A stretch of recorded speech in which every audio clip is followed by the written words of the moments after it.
1절로 5절입니다. 합독하시겠습니다. 일곱째 달 곧 그 달 21일에 여호와의 말씀이 선지자 학개에게 임하니라. 이르시되 너는 스알디엘의 아들 유다 총독 스룹바벨과 여호사닥의 아들 대제사장 여호수아와 남은 백성에게 말하여 이르라. 너희 가운데 남아있는 자 중에서 이 성전의 이전 영광을 본 자가 누구냐? 이제 이것이 너희에게 어떻게 보이느냐? 이것이 너희 눈에 보잘것없지 아니하냐? 그러나 여호와가 이르노라. 스룹바벨아 스스로 굳세게 할지어다. 여호사닥의 아들 대제사장 여호수아야 스스로 굳세게 할지어다. 여호와의 말이니라.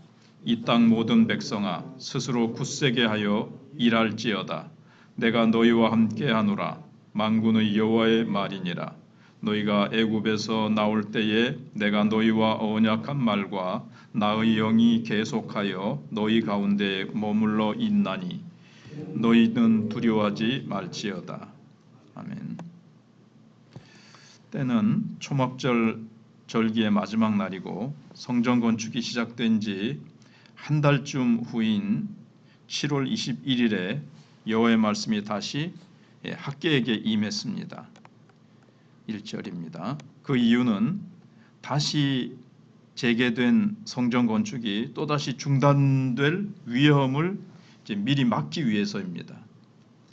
사실 스룹바벨 성전은 솔로몬 성전에 비하면 너무나도 작고 초라했습니다. 산에 가서 나무를 베다가 하라고 그랬지 않습니까? 그러니까는 솔로몬 성전은 얼마나 나무도 저쪽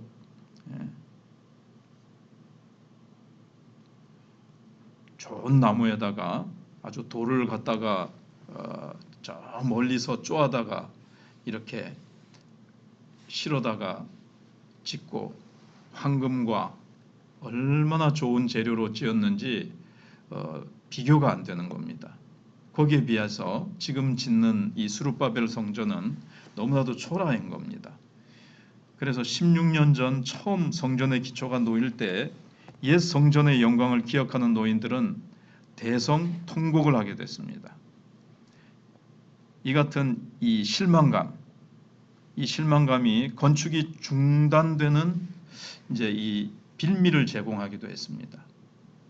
그게 이제 에스라 2장 8절로 12절에 나오는데 거기다가 학개에게 말씀이 임한 7월 21일은 과거 솔로몬이 화려한 성전을 봉헌한 이제 날인데 초라한 성전터를 다시 놓고 있는 백성들의 좌절감이 이제 더할 수 있는 날이기도 했다는 겁니다. 3절에 한편 과거를 추켜 세우고 현재를 막 폄하함으로 말미암아 실망을 끼치고 의욕을 잃게 하는 것은 앞선 세대가 범하기 쉬운 실수 중에 하나입니다.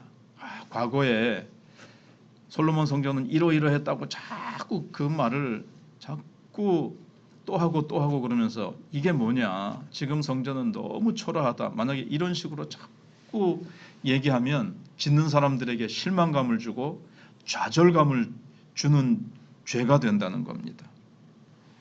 그러면서 이제 그런 교훈을 주는 거죠. 옛날에는 이랬는데 요즘은 이렇다. 옛날에는 참 이렇게 좋았는데 요즘은 왜 이렇게 안 좋냐? 이렇게 하면 현재 좀 옛날보다야 못하지만 그래도 지금 막 해보려고 하는 사람들에게 좌절감을 안겨주는 그런 실수가 이제 기성세대가 범할 수 있는 실수라는 겁니다. 그래서 전도서 7장 10절에 옛날이 오늘보다 나은 것이 어찌미냐 하지 말라 이렇게 전도서 7장 10절에 충고하고 있습니다. 우리는 과거를 추켜 세우고 현재를 자꾸 폄하하는 현재 이래가지고 되겠냐? 이게 뭐냐? 과거에는 이랬는데 이게 하는 거냐? 이런 식으로 현재를 폄하하면 현재 일하는 사람들의 낙심과 실망을 가져다 주는 것이기 때문에 그런 실수를 범하지 말라는 것을 성경이 말씀해 주고 있습니다. 그러면서 하나님은 스스로 굳세게 하라는 말을 계속 스룹바벨과 여호수아와 백성들에게 하시고 있습니다. 그래서 좌절감에 빠진 유다 지도자들과 백성들에게 내가 너희와 함께하노라 스스로 굳세게 할지어다. 4절 하반절에 그렇게 말씀하시고 끝절에도 그렇게 말씀하시죠. 3번이나 스스로 굳세게 하라고 말씀하셨습니다. 4절 상반절에 그렇게 말씀하십니다. 여호수아가 가나안 땅에 입성하려고 할 때도 너는 강하고 담대하라 그렇게 말씀하시죠. 내가 너와 함께함이니라. 모세와 함께했던 것 같이 내가 너와 함께한다. 하나님이 함께하신다는 것은 사실 재료가 문제가 아니고 또 성전의 크기나 성전의 외양이 어떤 거가 문제가 아니라 하나님께서는 며칠 전에도 생각해 본 대로 지구 전체를 다이아몬드로 금으로 온갖 보석으로 꾸민다 하더라도 하나님께는 초라한 것입니다. 어떠한 것으로 하더라도 하나님이 거기 머무시느냐 그게 중요한 거죠. 그래서 그들이 하는 일이 하나님의 뜻 안에 있다는 겁니다. 지금 산에다 그냥 평범한 나무로 짓는 성전이라 할지라도 하나님께서 이 성전을 지으라고 하셨고 내가 여기 머물며 내가 너희들과 함께 하겠다. 이게 이제 하나님의 뜻이거든요. 하나님의 뜻이냐 아니냐가 중요한 것이지 재료가 어떠냐, 그 규모가 얼마나 크냐 작냐 이게 중요한 것이 아니라는 겁니다. 오늘날로 하면 아무리 대형 교회에 엄청난 예산을 들여서 예배당을 짓다 할지라도 거기에서 진실한 예배가 드려지느냐, 거기에 예배드리는 자들의 예배가 어떠냐, 이제 이런 게 중요한 것이지 초라한 개척교회 외향으로 볼 때는 거기 몇 명이 모였다 할지라도 그들이 정말 눈물로 사모하는 마음으로 진실한 예배를 드리느냐, 하나님은 외모를 보지 아니하시고 중심을 보신다는 겁니다. 사실 자기가 하고 있는 일이 사람들의 눈에 얼마나 근사해 보이는지 아닌지는 별로 중요하지 않다는 겁니다. 왜냐하면 비록 보잘것없이 없어 보일지라도 하나님의 뜻이 있는 일이라면 얼마든지 헌신할 가치가 있기 때문이고 거기에 하나님이 함께 하시기 때문에 그렇습니다.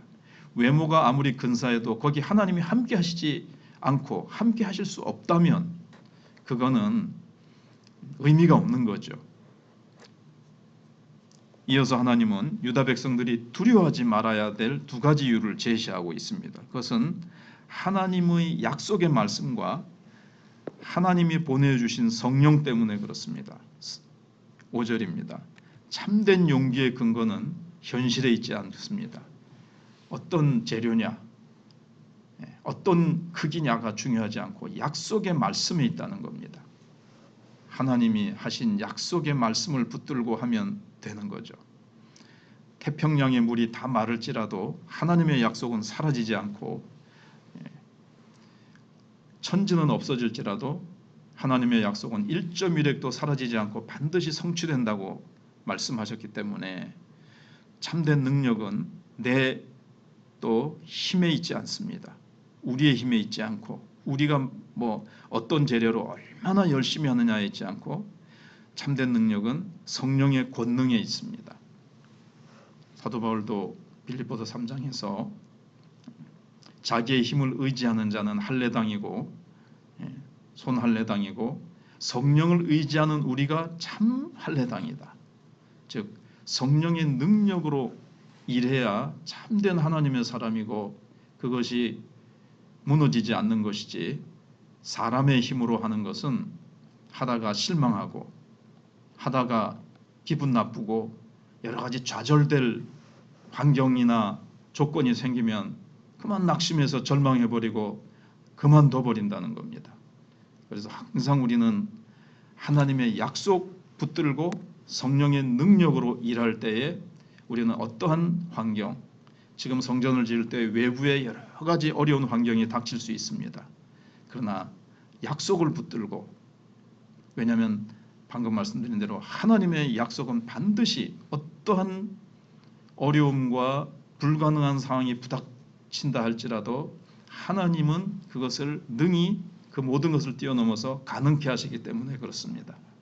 그리고 내 힘으로 하다 보면 지칠 수 있고 사람을 보며 실망하고 세상을 보며 좌절할 수 있지만 성령의 능력은 우리 속에 계속 우리를 굳세게 하고 용기 백배하는 힘이 흘러나오고 또 배에서 깊은 배 속에서 성령의 생수가 흘러나오고 사람이 알 수 없는 신비로운 권능이 속에서 말할 수 없이 샘솟고 또 여호와를 앙망하는 자는 독수리 날개치며 오는 것 같은 새 힘이 솟기 때문에 걸어가도 달려가도 피곤치 않고 굽힘치 않는, 그래서 소년이라도 장정이라도 넘어지고 자빠질 때 여호와를 앙망하는 자, 성령의 능력으로 일하는 자는 피곤치 않기 때문에 끝까지 하나님이 주신 사명을 완수하기까지 할 수 있기 때문에 그렇습니다. 그래서 스가랴 4장 6절 7절에 만군의 여호와께서 말씀하시되 이는 힘으로 되지 아니하면 능력으로 되지 아니하고 오직 나의 영으로 되느니라. 큰 산아 내가 무엇이냐, 내가 스룹바벨 앞에서 평지가 되리라. 그가 머릿돌을 내놓을 때에 무리가 외치기를 은총이 그에게 있을지어다 하리라. 이렇게 되어 있습니다. 그래서 우리는 오늘 말씀 속에서 하나님의 뜻이 있는 일이라면 사람들이 보기에 상관없이 약속의 말씀과 우리 안에 보내어 주신 성령을 의지하여 담대히 헌신하는 사람이 되게 해달라고 기도해야 될 것입니다.